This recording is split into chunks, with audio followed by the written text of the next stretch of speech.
Hey everyone, back again. Today we're going to finish up Volume 2 of Capital. Here we're going to look at Part 3 today of the reproduction and circulation of the total social capital, which is the last part of the book. Now, before jumping into it, if you want to follow me anywhere than here, you can find me on Instagram at theory_and_philosophy or on Twitter at David Guignon. If you're new here, welcome. I don't know what you're doing with this fourth episode being the first one you're at, but if you're new here, I'm David. I try to explain philosophical texts and ideas in a way to make them accessible to you. So if you're new, like, share, subscribe. You'll see videos I release every week, including you can go back and check out however many I have up now, a couple hundred. You can go check those out. If you found this in podcast form, you're going to be able to find it on YouTube, where I sometimes release videos, so that's cool. If you found this on YouTube, you're going to be able to find it in podcast form, and there shouldn't be any ads, at least for now. I might be out of work soon, and I need to start monetizing them to make some. Anyways, if you want to help me out, you can do that via Patreon or PayPal, but obviously no pressure. You can help me out by liking, sharing, subscribing, of course. And let's jump into this last part of Capital here. Now, so far in this book, we've been concerned with the individual movement of capital within specific industries. We haven't really considered how industries relate to one another all that much. And in this part, we are going to consider the relationship between industries that Marx homogenizes under the industries that produce the means of production, in contrast to industries that produce the means of consumption. But we're going to get into that as we go on here. Now, the total social capital, from the title of the part, that is the reproduction and circulation of the total social capital, is comprised of the totality of movements of autonomous capitalists, of all the different capitalists and different industries they are capitalists of. So far, we've only, as I said, been concerned really with individual capitalists, individual industries. So money stands in for value, but with the totality or the total of all social capital, what we see is the possibility through expanded reproduction is the possibility to really move money away from representing value in any coherent way. And he just says kind of quickly here, and there are a few moments throughout the text when he compares the capitalist mode of production to either a collective or a social one. He compares this to a social form of economic development or economic conduct that would do away with money as such, money that just stands in for value and can just expand indefinitely, essentially, with another signifier that would stand in directly for workers' labor, like a credit system or something.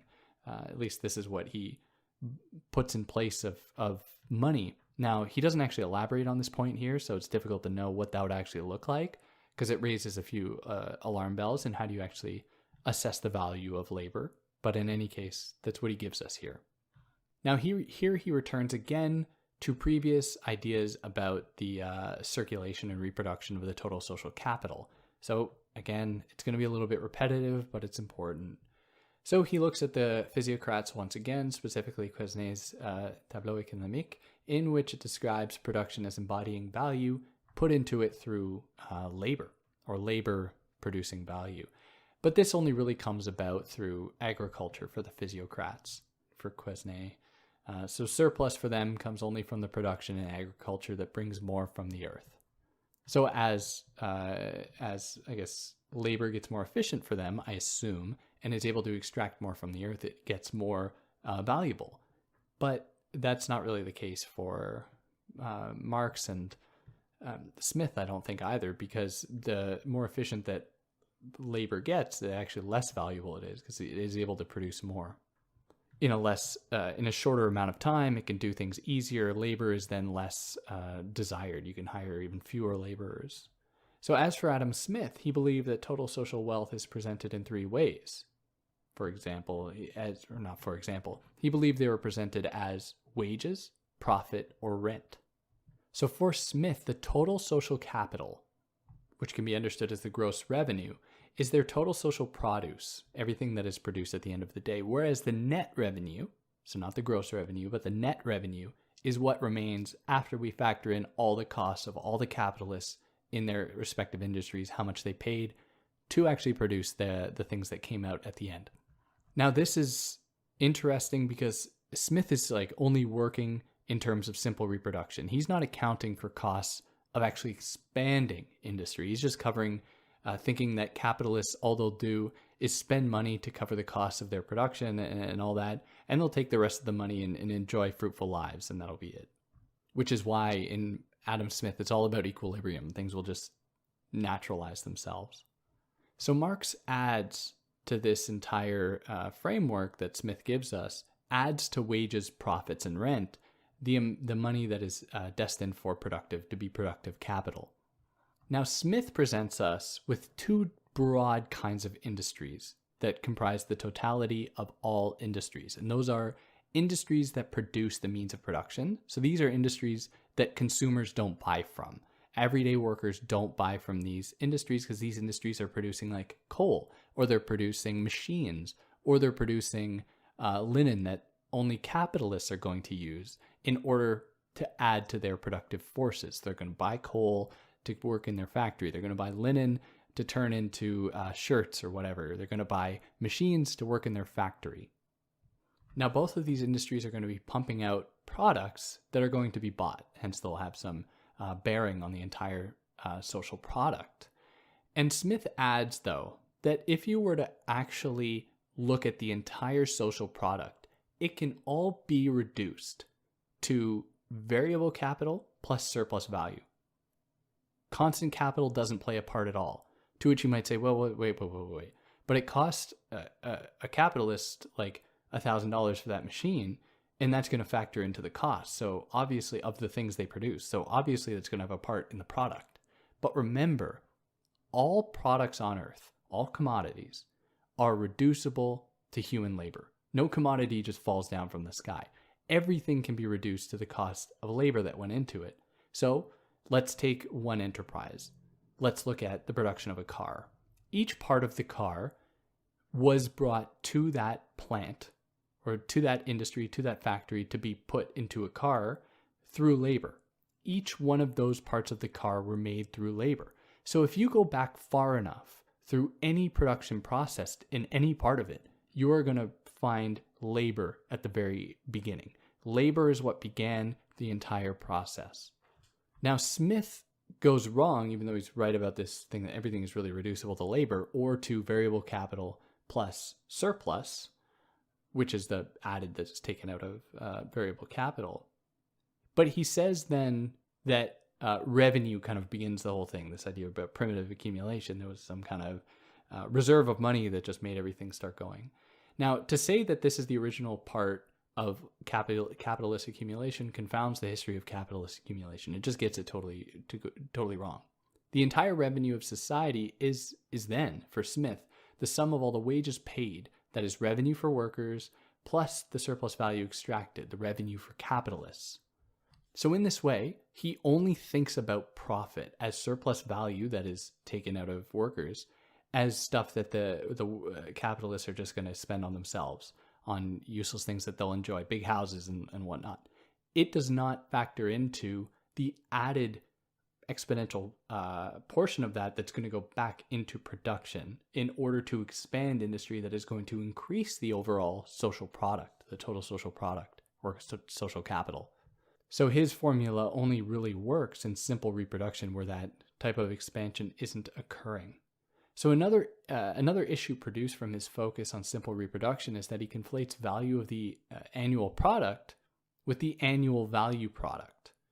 So the latter, the annual value product, is simply what was produced any year, whereas the former, the value of the annual product, considers the whole value produced in the previous years and that is now also found in new products. And this is such a fascinating idea to me, because when we look at a product that is made, it is not the value of that thing as it is represented in money or as it is represented abstractly in value is not really reducible to the materials that went into that specific thing, or the machines or the wages that went into it. Part of that is found in that product owes its debt to the entire history of capitalist development up until that point. So let's say it was a shoe that uses a specific kind of machine to make the shoe. the value of that shoe is going to be largely predicated upon the entire history of the machine that went into making that shoe and the successive moments of value that went through with that. So shoes have been coming down in price. Well, ostensibly, the trickle-down economic theory, right? Things have been coming down in price, making people have more money to spend on things that they want, yada, yada, yada. Now, this is owed largely to the fact that over the course of history in economic development, the cost of things have been coming down in terms of revolutions in technology that have been making the prices of things come down. So the value of any given thing is not reducible to what went into it like that year.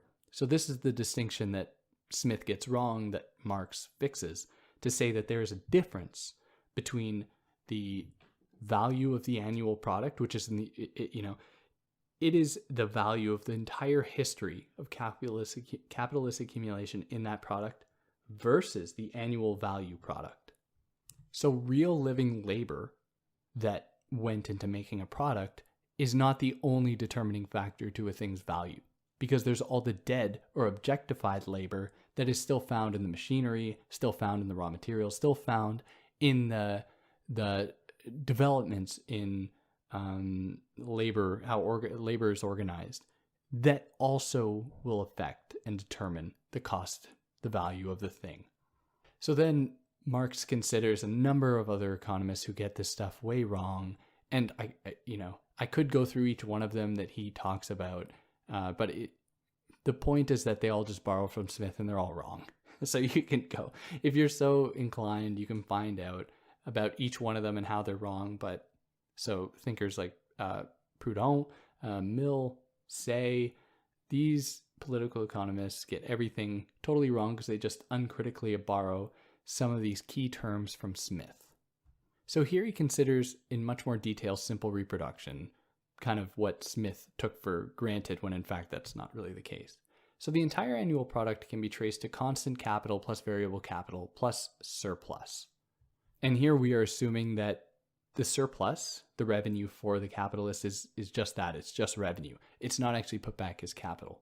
So in this case, we consider constant plus variable plus surplus value as being the totality of the entire annual product. But again, constant capital can also be understood as variable capital plus surplus value, because every single thing of constant capital, be it a building, be it raw materials, machinery, whatever, they're all reducible to the labor that went into them. It's just that this knowledge isn't readily available to the capitalist. They only know the cost they paid for the machine at that time. They don't necessarily know if that actually reflects the history of that machine, because the capitalist who sold that machine might have done their math wrong, or whoever did the math might have done their math wrong, in which case it might not actually reflect it. So the capitalist just has to take the price they paid for the machine or the building or whatever as being that price. And this then stands in for C, for the constant capital here, plus the variable capital, plus the surplus. So of the entire social capital, as I've already mentioned, there are those industries that build the means of production versus industries that produce the means of consumption. So let's assume this is the totality of all social production. You have industries on one side, we'll call them industry one, producing the means of production. They make machines, they make houses or buildings, they make raw materials that average everyday workers never buy. So this industry is reserved for capitalists. So capitalists from the means of production industry are going to buy from here, and as well, the capitalists of the means of consumption industry are going to buy from there as well. So on the other hand, we have the means of consumption industry. These are industries that are going to produce food. They're going to produce shelter for people. So workers are actually going to only buy, and I say only, but 99% of the time in this framework, they're only going to buy from the sellers of the means of consumption. So what that means then is that the means of production create the possibility for the means of consumption to some extent, because the means of consumption capitalists have to buy machinery, buildings from the means of production capitalists that they can then employ in their own business in the means of consumption so that they can sell products to workers from both the means of consumption and the means of production. So capitalists buy from both industries. They buy from the means of consumption because they need to buy food. They need to buy shelter. And they also buy from the means of production to buy machinery for their own business. Whereas workers will buy only from the means of consumption. They only buy from that area that sells products that they can afford, because they probably can't afford their own factory. So workers from the means of production earn a wage from the capitalists of the means of production that the workers then go over to the means of consumption factories or industries and buy food from them, buy shelter or whatever. And the same applies to the means of consumption industries.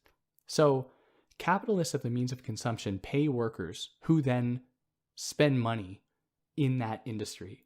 And it's a very good trick, like for a business to do this.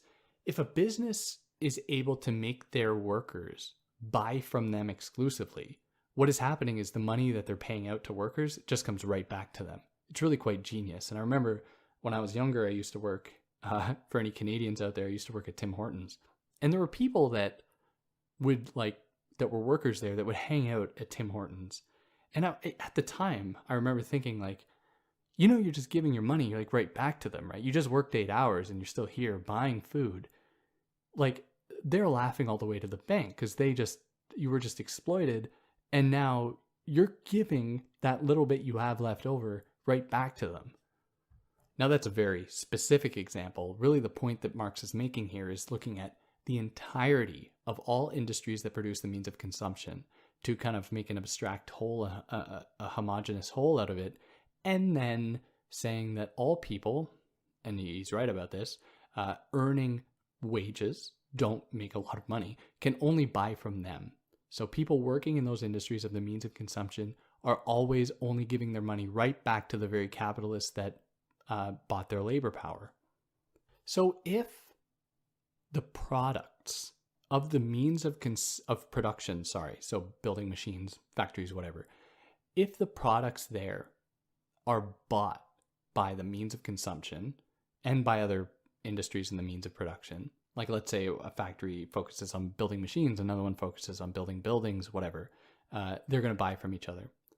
All of the means of consumption industries need to buy from the means of production industries. So all the constant capital of the means of consumption industries, buildings, factories, machines, all that stuff, comes from the means of production.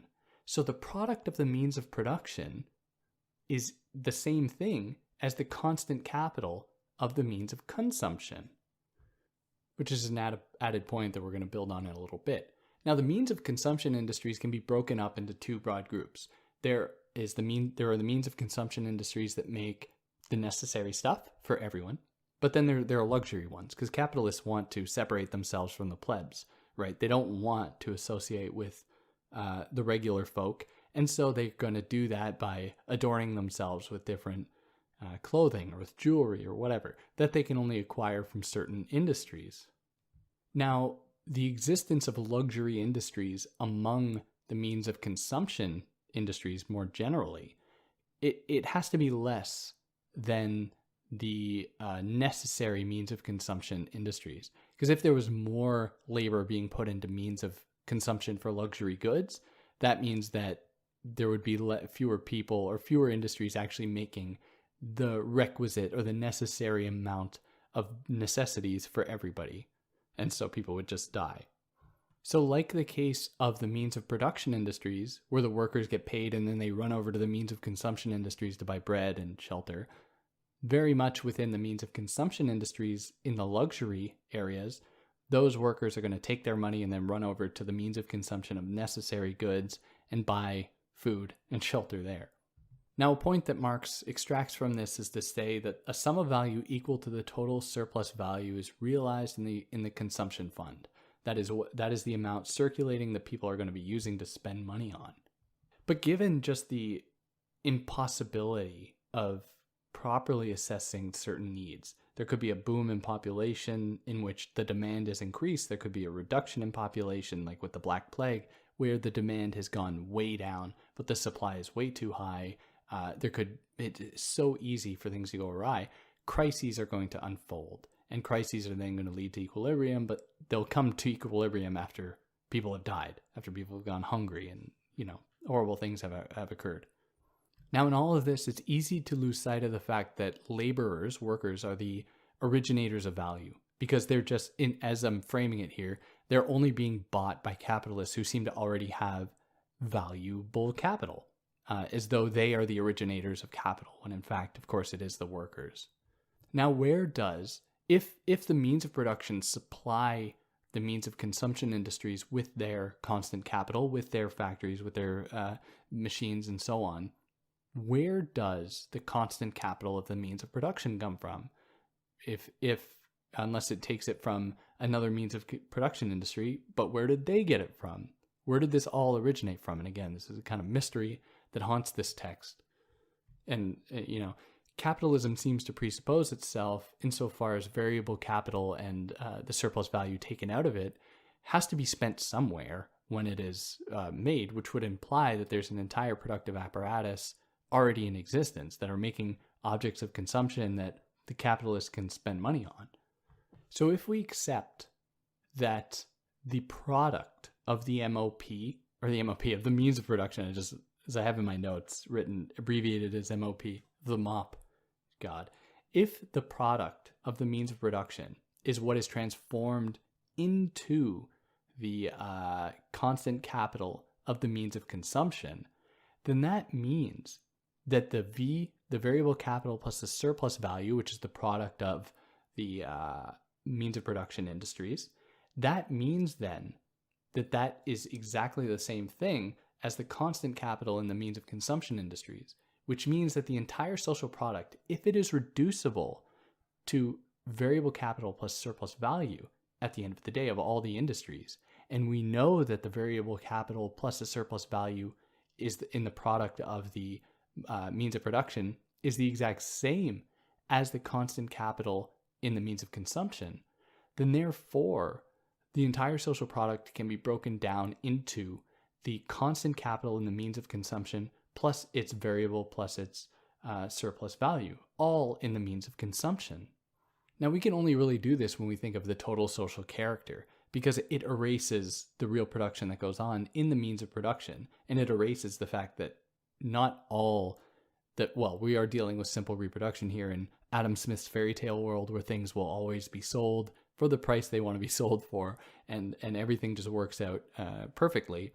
If we don't assume that, though, in the means of production industry, not everything gets sold to the means of consumption industry. Some of it won't be sold, but that doesn't mean it won't be sold in the future, in another year, and will then make up the product then. Just because it hasn't been sold in this 1 year is just, anyways, yeah. So this here again, he says this is what separates capitalism from other economic systems, in that capitalist economy invested in production. The capitalist economy invests in production that won't immediately translate to revenue, and that only exists as capital, and it also offers more for some than need actually demands. That is, it forms a stock so that there's going to be more supply than demand, which is untenable because that'll lead to crisis where there's the demand will go down to nothing. There's all this stock that's just not being used, and then the capitalists won't be able to employ workers, and it's just going to be a terrible cycle. Now, in the relationship between the means of production industries and the means of consumption industries, there is an issue that emerges. Because if the means of consumption industries are only selling or only buying the means of production products, that is the factory, the machines, everything like that, to use as their own constant capital, and they're paying their workers like $100, let's say the total sum given to workers is $100, that $100 is going to come right back to them, of which they're going to make $100 surplus. How do we actually account for the cost of covering wear and tear of this machinery, assuming that it's not going to be put back into capital as capital in the case of simple reproduction? Because these machines aren't going to last forever, of course. And let's not forget either that all the workers are going to be going to the means of consumption to actually earn the money that they earn, the food that they need, and the shelter. So in that case, they are screwing over all the buyers who are workers, who are paying more than they are earning from the industry of the means of production, which means that they're going to have to get paid more in the means of production industry to cover these higher costs, which is going to keep us at a state of equilibrium that isn't actually going to account for the possibility of handling wear and tear, of handling other costs. And so what we see produced here is just an endless cycle of capitalism trying to cover the costs of its own deficits, which is why, you look at any country and there's these inordinate, exorbitant deficits, and it makes no sense. Like, how does this actually proceed the way that it does? And I know that this is kind of a high school kid, like, first learning about this thing, like, oh wow, the debt, like, it can't be sustainable. Obviously there are economic explanations for why it is sustainable. I'm not saying that, but it should raise some eyebrows as to how such a thing can be sustainable. But in any case, that's just me. Someone yell at me in the comments and tell me why I'm wrong.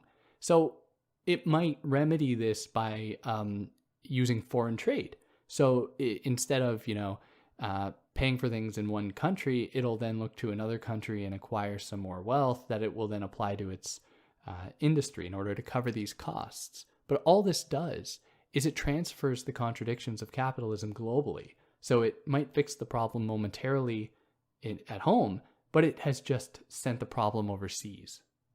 And it always seems as though capitalists acquire money for free in this whole thing, not just through surplus value, but if you have workers going from the means of production to the means of consumption to buy things, and they are paying more for it than they are earning, then the means of production capitalists are saving, and the means of consumption capitalists are earning more.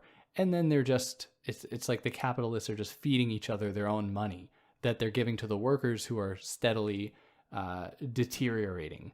They're steadily being more and more exploited. Meanwhile, the capitalists are essentially throwing money at one another that's being mediated through the workers. Now, this also reveals another problem. So let's say that capitalists pay workers $100 total dollars, and they want to extract $200 of surplus from it. So they'll charge $200 for the product, assuming that that's the case. But workers only have the means to buy $100 worth of products. So all the capitalist is doing is just getting their money right back. They aren't earning more, which is just a mystery as to how accumulation can actually occur, how growth can actually occur. But anyways, he just presents this mystery and then leaves us with it. So now he considers, in not enough detail, in my opinion, accumulation and reproduction on an extended scale. So he's not just thinking about simple reproduction here. So when surplus value is created in production and those commodities are sold, the surplus money is held onto by the capitalists as a hoard. They aren't putting it back into their industry. So in such a system, we can't really understand why people buy at all, because that would only diminish that hoard, because they wouldn't have their hoard anymore if they're out buying things for themselves. So if we remember with the means of production and the means of consumption and simple reproduction, the means of production bought products from the means of consumption. So capitalists and workers from the means of production had to buy their subsistence and luxuries from the means of consumption. And that means of consumption then used that money to cover the costs of their constant and variable capital, which would just feed back into the means of production. And we have this cycle going on and on and on. Now, in a system of extended reproduction, or accumulation and reproduction on an extended scale, what we actually see is the capitalists of the means of production, instead of giving their total product to the capitalists of the means of consumption, they're going to hold on to a bit of it that they're going to put into their own business to expand it. So now the capitalists of the means of consumption are getting less than they had previously, which it's going to reveal its own mysteries in itself. But that is the only way in which the originator, ostensibly, of this process, the means of production, are going to be able to grow themselves. And with this, we see supply increase and the supply of money increase on like an exponential scale. And he uses a term here, he calls this virtual constant capital. And I actually don't know how this term works here. I don't know the German word, but we could think of it in a few different ways. It can be a kind of haunting constant capital, a mysterious one. It could be a constant capital that has less of an attachment to value than it once did, or so on, whatever. So despite the appearance of expanded reproduction as bigger, it is only really bigger relatively. We still have the same value circulating, but that value is circulating among more products. Now, in the case of industries such as the means of production and means of consumption industries, we are confronted with an issue on how they both expand. So, as I said, if the means of production gives only a smaller portion to the means of consumption industries, then that means that it's going to be harder for the means of consumption industries to actually grow. Well, one possible solution, and this is probably something Adam Smith would say, would just be to decrease wages. And then the capitalists of the means of consumption will then make more money. But the problem that will arise then is that workers will just die and there won't be a supply of workers to work for you, because you can't just superficially or artificially decrease wages. They have to follow a certain equilibrium. They have to follow the real value of wages in order not to lead to disequilibrium, so that people can actually live. Now, one possible explanation for this that Marx only kind of entertains is that in the capitalist mode of production, capitalists aren't always successful. They often fail. In fact, a lot of the time they fail. And when they fail, what that means is that they gave more than they received, which means that somewhere down the line, someone has earned more money. Another capitalist has earned more money. So that might explain how some industries are able to just kind of keep growing, while others can sink, because there's always going to be losers even among the capitalist class. And I think that gets lost a bit, because he does address it, and he says that there are going to be losers, but it'll just mean that their riches are a little less rich. But that doesn't account for the fact that there are very many losers who are giving up more than they're actually taking in, which is a deficit, is a negative, to in some sense balance out some of the positives. At least this is one possible explanation as to how this mystery can be resolved. But of course, there's still like the inordinate growth of wealth. I can't explain that. But this is one hypothesis. For anyone who has a better background of economics, I'd love to hear about what you'd have to say about this. Now, in terms of the actual use or the application of surplus value to expansion, it can't just happen by throwing it at constant capital. So the means of consumption industry doesn't just take the profits that it makes and throws it at the means of production industry to buy more machines. They also need to buy more labor power in order to work those machines, or they need to buy more raw materials in terms of circulating capital and so on. Now, this is what the entire process might look like. Hypothetically, here's just an example. Let's say we have a means of production industry. The totality of all the industries has $1,000 or 1,000 worth of constant capital working, and they produce, or they give $500 to their workers among the whole industry. So let's assume an exploitation rate of 100%, surplus value rate of 100%. They then make 500 in surplus value. So to reiterate, they have 1,000 as C, 500 as V, variable capital, plus 500 as surplus. So a total of 2,000. Now, if you recall, the constant capital of the means of consumption is going to be equal to the product of the means of production. That means, because the means of production is really just V plus S, variable capital, plus the surplus extracted from it, which was 500 and 500, then the means of production, or the constant capital of the means of consumption, is going to be 1,000 as well. Now, this was a case of simple reproduction. Let's imagine instead of that 1,000, which is the V plus the S of the means of production, instead of that 1,000 going into the means of consumption, 900 goes into it. So now the capitalist of the means of production keeps 100 for themselves that they apply to their own industry to expand it. So in order to cover that lost cost, because the means of consumption still want the 1,000, they're going to have to find that 1,000, that 100 to make up that cost somewhere else. So they might charge it to their, they might take it out of their surplus value, out of the revenue, whatever, to cover that cost. But here we can't actually explain for their growth, right? Their actual expansion. And it might actually need to be more than 100, right? Because we can't forget, and I just forgot, but we can't forget that some has to then go to variable capital as well. So it might instead be 120. So 100 will go to the constant capital, and then 20 will have to go to the variable capital in order to have workers that are going to work with these new machines or these new means of production within the means of consumption and so on. Now, this 20 that goes to variable capital can be valorized, right? As we understand variable capital to be the site of valorization, let's say again at 100%, then it produces $20 extra dollars upon the cost that it has now added to the means of consumption. So $20, if we assume still this 1-to-5 ratio or 1-to-6 ratio as we had, were $20 in variable capital, where we had 100 go into constant capital, so 1-to-5, and this 20 produces 20 in surplus. This 20 in surplus to cover the costs now is going to have to just go back into the system to cover, to put $16 into, or like $17 into constant capital while putting 4 into variable capital.